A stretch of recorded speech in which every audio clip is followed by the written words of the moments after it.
안녕하세요.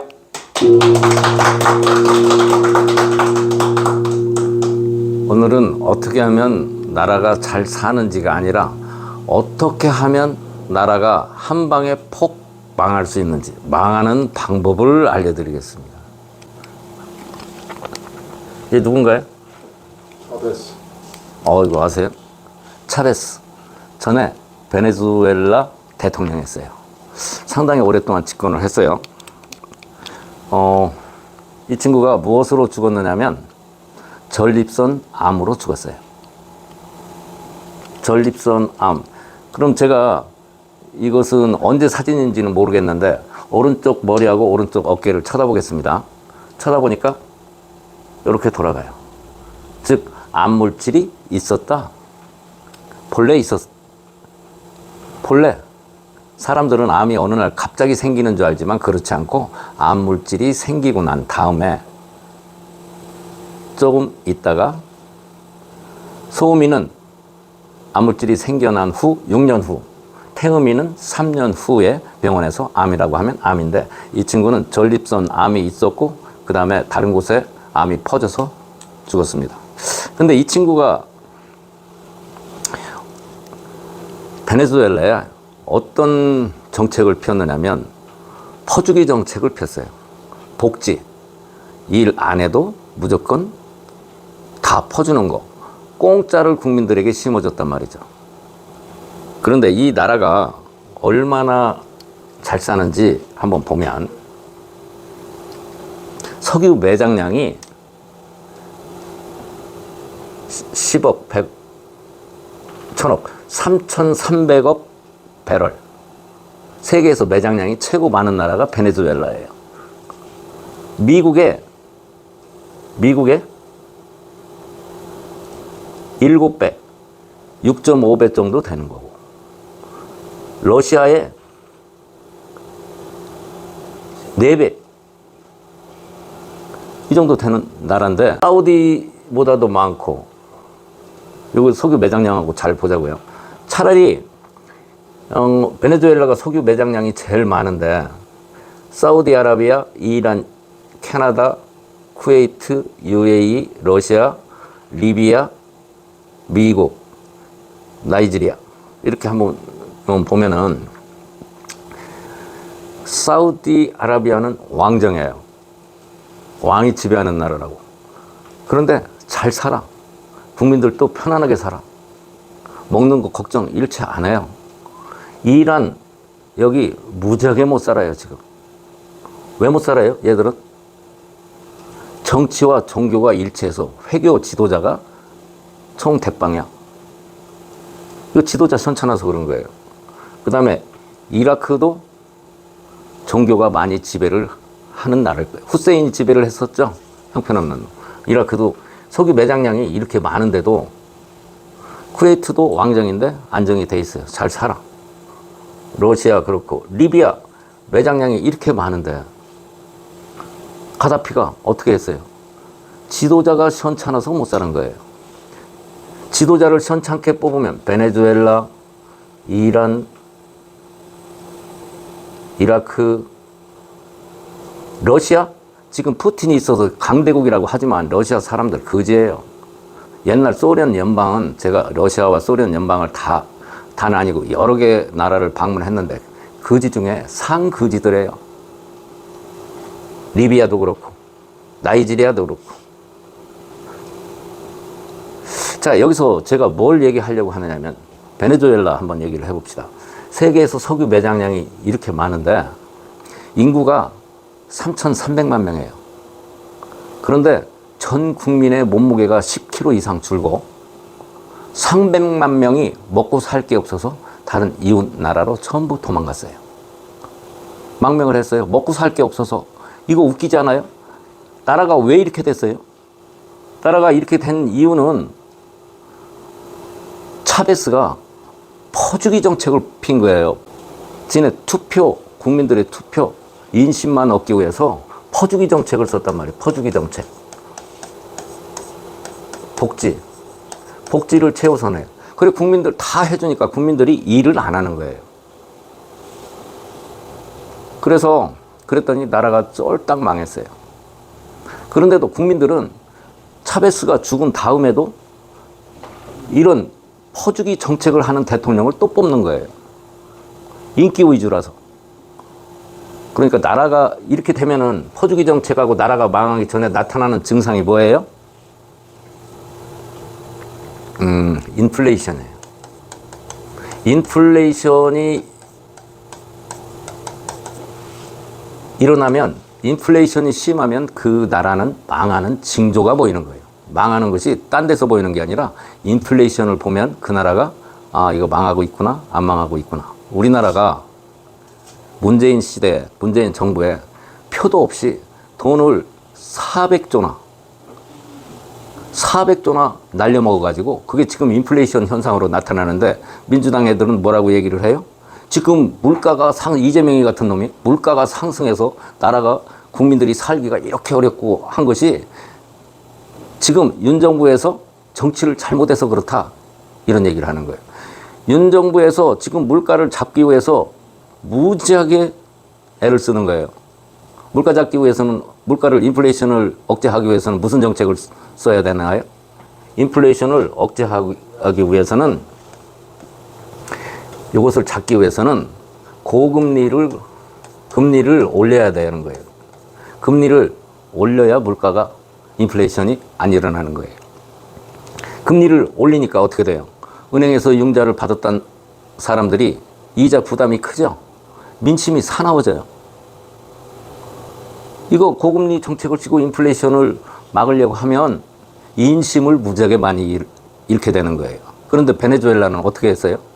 인플레이션이 되든 말든 나 놀고 먹을 수 있게 정부에서 퍼주면 나는 괜찮다고 그쪽에 표를 잔뜩 준 거예요. 정신병자한테. 그랬더니 어떻게 돼요? 결국에는 굶어 죽게 생겼어요. 자원이 세계에서 석유 매장량이 제일 많은 나라가. 그 다음에 그러면은 결국에는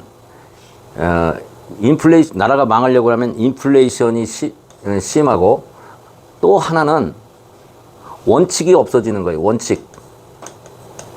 원칙이 없어지는 것이 뭔가요? 거짓말하는 사람을 다시 믿는 거. 사기를 당하는 거. 거짓말하는 사람을 지도자로 뽑으면 그 나라는 반드시 망하게 돼 있는 거예요. 자, 석유 매장량이 세계 제1위인데, 세계에서 제일 많은데, 거지 나라가 된다는 게 이게 말이나 되는 거예요? 결국에는 요런 말 다 합해서 결국에는 뭐냐? 지도자를 잘못 뽑아서 그 나라가, 베네수엘라가 이렇게 된 거예요. 이거 저 베네수엘라 실제로 제가 입에 담기 힘든 얘기를, 입에 담기가 부끄럽고 두렵고 이상해서 얘기를 할 수가 없는데, 베네수엘라는 나라가 그냥 한 방에 가버린 거예요. 베네수엘라 여자들이 세계에서 미스 유니버스가 최고 많이 당선된 나라예요. 그런데 그 아름다운 나라, 그 넓은 나라, 자원도 풍부한 나라가 완전히 쑥대밭이 돼버렸다, 이게. 인플레이션이 일어난 거, 그 다음에 원칙이 무너진 거, 이게 전부 어디서 왔느냐면 거짓말에서 오는 거예요. 사람들이 공짜를 좋아해서.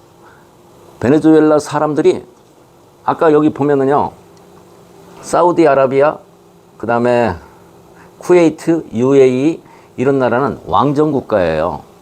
그래도 잘 살아요. 민주주의가 꼭 투표하는 것이 꼭 좋은 것은 아니에요. 민주주의는 선동하는 사람 편에 끌려서, 선동자에게 끌려가지고 표를 많이 얻으면 되는 다수결 때문에 투표에 의해서 지도자를 뽑는데, 미친놈, 베네수엘라처럼 미친놈을 대통령으로 뽑는 경우가 있다, 이게요. 남미가 다 그래요. 브라질, 아르헨티나, 페루 이런 데가, 남미는 잘 사는 나라가 없어요. 그 전부 뭐 때문에 그러냐? 이 민주주의라고 하는 것을 도입을 했는데 투표에 의해서 지도자를 뽑는데 사람들은 공짜 이게 얼마나 무서운지 아세요? 이 공짜가 가장 비싼 거예요. 이 공짜로 준다고 하니까 거기에 투표를 해서 나라가 망한 거예요.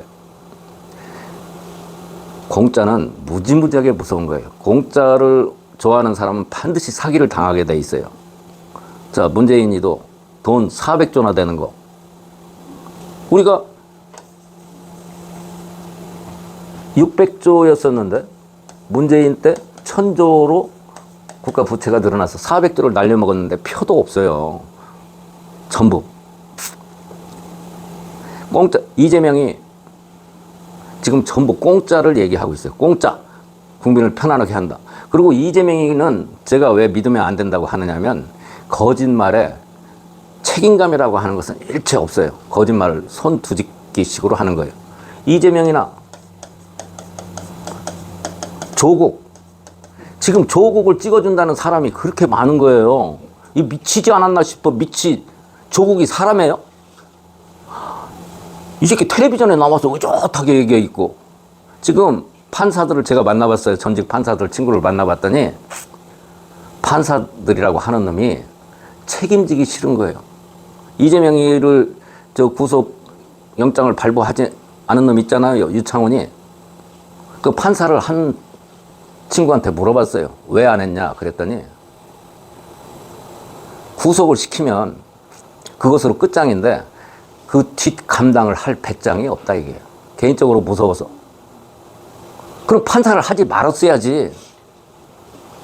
그런 개자식들이 있어가지고 나라가 망하는 거예요. 한 사람만 똑똑해도 유창훈이가 이재명이를 구속만 시켰어도 우리나라는 딴 나라가 돼 있어요 지금. 권순일이가 대법원 판결했을 때 제대로만 했어도 우리나라가 다른 나라가 돼 있어. 이 걱정을 안 해도 되는데 공부를 잘한 놈이 꼭 괜찮은 건 아니에요. 판사가 꼭 괜찮은 사람이 아니라고요. 대통령도 괜찮지 않은데. 그럼 지금 우리가 해야 될 일은 뭐냐. 이런 놈이 지도자가 되면 바로 나라가 망한다 이게요. 한 방에 가는 거예요. 이재명이 같은 경우를 지지하면은 나라가 한 방에. 4월 10일 이후에 제가 누차 이 선거에서 우파가 지면 과반수를 확보하지 못하면 우리나라는 그냥 끝났다고 보면 되는 거예요. 아시겠습니까? 무슨 수를 써서라도 이번 4월 10일 선거에서 지면은 안 되는데 좌파들이 결국에는 어떤 사람들이 좌파가 될까요? 좌파는 어떤 사람들이에요? 대부분이 지금 우리나라가 왜 이렇게 힘들게 됐는지 아세요? 좌파가 많은지 아세요? 중산층이 무너져서 그래요. 중산층이 없어져서 그렇다고.